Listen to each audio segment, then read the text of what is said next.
Welcome to the Global Sisterhood Network, and we are so happy to be in the most beautiful city in Iceland, talking to these crazy great women that we met for the Global Sisterhood Network and now can capture for Boost Power Radio.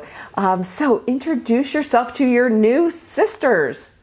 My name is Hilda Jana Gi, and I'm from Akureyri. I'm a politician here, and I'm on the city council.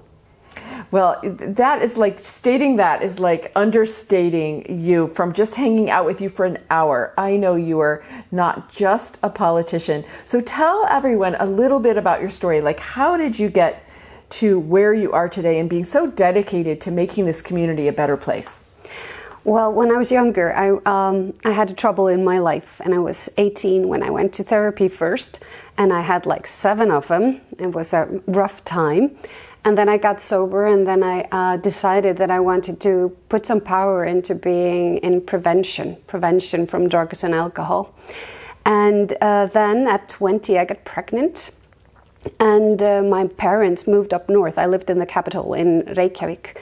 And I decided that, well, I didn't really decide. I just thought that I had no choice because I didn't know what to do with a baby because I've never even babysat before I got pregnant. So I thought, okay, I need to move up north with my parents and learn how to be a mom. And I moved up here and I started to talk to the city and wanted to do prevention here with children and teenagers. And I got the chance to do that.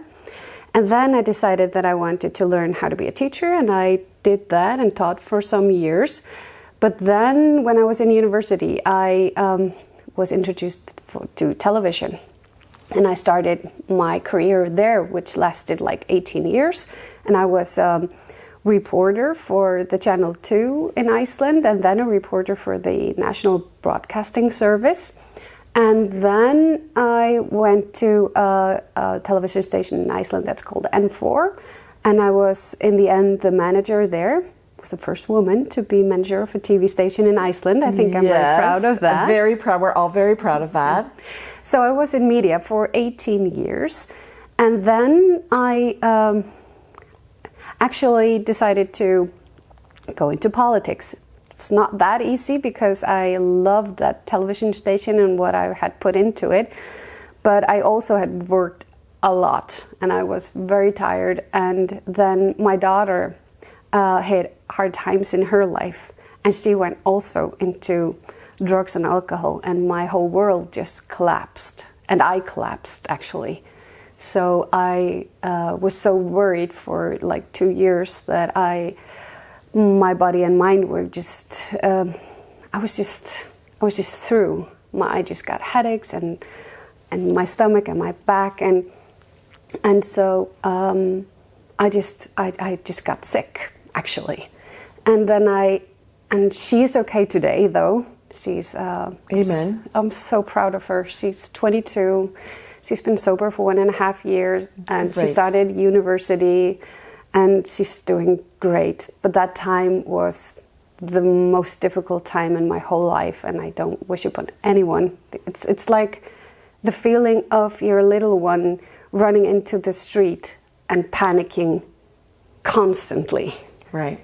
You just break down at some point. Right. And then when she got better, my passion and everything for the TV was kind of through. And I just wanted to do something new and start on new grounds. So I went into politics. And here I am. I've been in the city council for a year.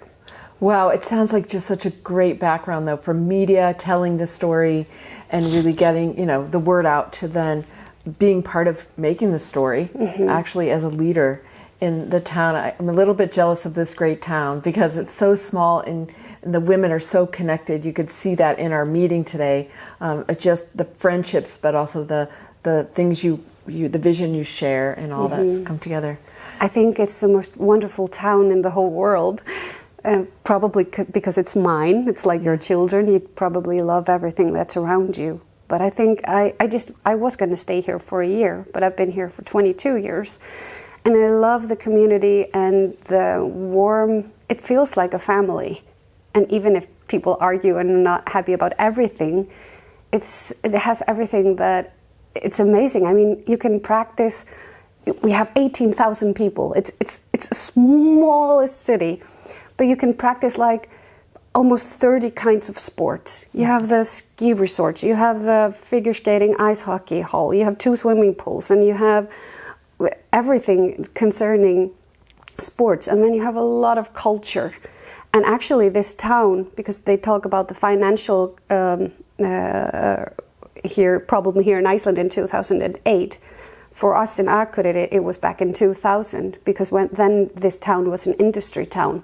But bless them, the politicians at the time and also the community decided that they were going to focus on culture and education. So we have a university, and instead of all the industry, we have culture in those houses that have blossomed and made it worth the while to live here. And I think they made the right choice. Oh my goodness, it seems like such a well-balanced place, plus beautiful, so we can't wait to spend more time here today. So what are you personally excited about now? So, boy, with that media career behind you and now in politics, is there something that is, on your bucket list or something you're excited about? In politics, I'm very excited about